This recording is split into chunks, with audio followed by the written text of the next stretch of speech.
નમસ્કાર.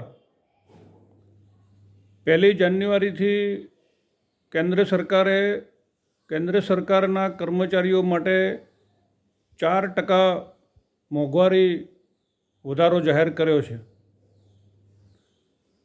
અનેક રાજ્ય સરકારોએ પણ પોતાના કર્મચારીઓને 4% વધારો આપવા માટેની જાહેરાત કરી દીધી છે. ગુજરાતના પડોશી રાજ્ય ભાજપ શાસિત રાજસ્થાને પણ પોતાના કર્મચારીઓને 4% મોંઘવારી ભથ્થો આપવાની ગઈકાલે જાહેરાત કરી છે. ગુજરાતમાં કોણ જાણે કેમ કેટલાક સમયથી કેન્દ્ર સરકારે જાહેર કર્યા બાદ પણ અનેક મહિનાઓ સુધી મોંઘવારી ભથ્થાની અંદર વધારો થતો નથી.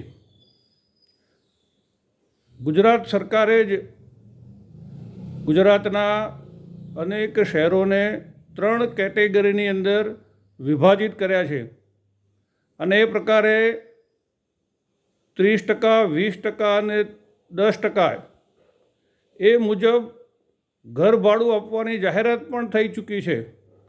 છતાં પણ ઠરાવ સ્વરૂપે હજુ પણ ગુજરાતની સરકાર ગુજરાતના કર્મચારીઓને આ લાભ આપતી નથી.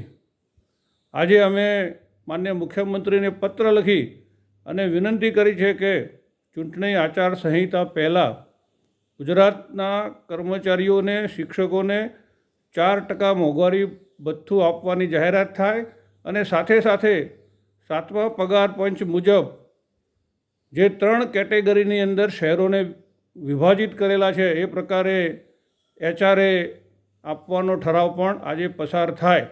એ પ્રકારે અમે અખિલ ભારતીય રાષ્ટ્રીય શૈક્ષિક મહાસંઘે ગુજરાત સરકારને માનનીય મુખ્યમંત્રીને નમ્ર વિનંતી કરી છે.